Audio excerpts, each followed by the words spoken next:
ఆద్య school నుంచి వచ్చే time అయింది. చూస్తే స్నాక్స్ ఏం లేవు. మకానా ఉందిగా అని గుర్తొచ్చి చేద్దామని స్టార్ట్ చేశాను. జస్ట్ వేడైన పెనంలో కొంచెం మకానా వేసి లైట్గా ఫ్రై చేసి తీసి పక్కన పెట్టుకొని మళ్ళీ కొంచెం ఆయిల్ వేసి కొంచెం పసుపు, ఉప్పు, కారం లైట్గా వేసి మకానా అందులో వేసి ఫ్రై చేసుకొని కాస్త ఫ్రై అయ్యేలాగా ఉంచి తీసి సర్వ్ చేసుకోవడమే. చాలా సింపుల్గా అనిపించి ఇదే చేశాను అన్నమాట.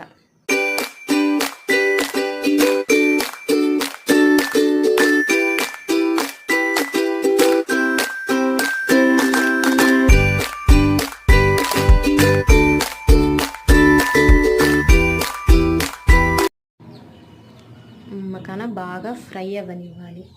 అప్పుడే టేస్ట్ ఉంటుంది. తీసి సర్వ్ చేసుకోవడమే. ఆద్య రియాక్షన్ చూడండి. సర్ప్రైజ్.